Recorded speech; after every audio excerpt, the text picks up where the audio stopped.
In most car accident injury cases, it is not wise to settle your injury claim quickly.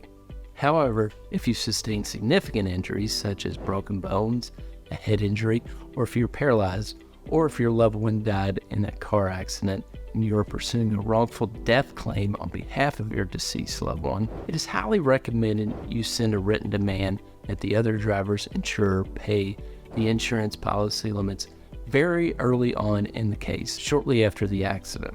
So send this written demand as soon as you can after the accident under those circumstances. Now, hopefully it's not the case, but the reality is that the other driver may have very little insurance. If they have very little insurance and you have sustained significant injuries, and there is at least some liability against the other driver, your claim is likely worth more than the other driver's insurance policy limits. In such a scenario, the other driver's insurance company should pay out the insurance policy limits to you for your claim. This is about the only set of circumstances I would recommend to any client to settle their case fast. See, keep in mind, insurance companies owe you a duty to act in good faith when handling your claim.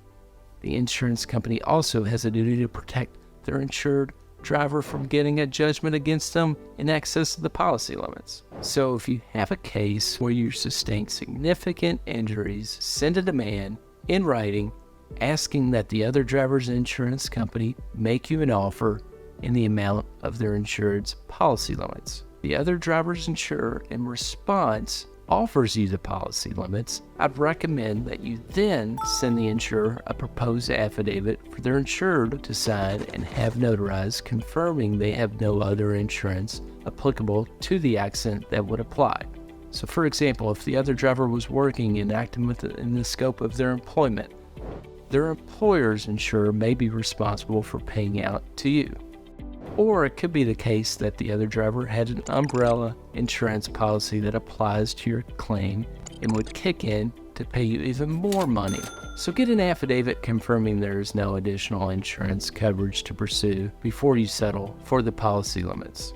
If you want, you may want to run an asset check on the other driver to see if they have any significant assets to pursue as well. Also, if you have underinsured motorist insurance coverage on your automobile policy, be sure to follow the proper procedures in order to protect your underinsured motorist claim. So in Kentucky, for example, you must follow what is known as the Coots procedure.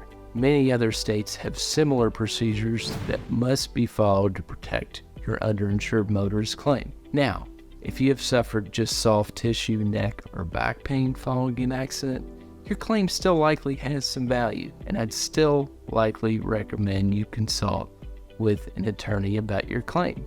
However, in many of those cases, it doesn't make sense to make a demand offer until you are either done treating or have reached maximum medical improvement, because you won't know the true value of your case until you are done treating or reach maximal medical improvement. And at the beginning of your case, you haven't yet had the necessary treatment to show that your case is a policy limits case. Now, I hope that you have found this video to be helpful. Please subscribe to my YouTube channel to learn more about injury cases and watch more of my videos. Lastly, if you are injured or a loved one is injured in a motor vehicle accident in Kentucky, remember to don't wait, call Tate.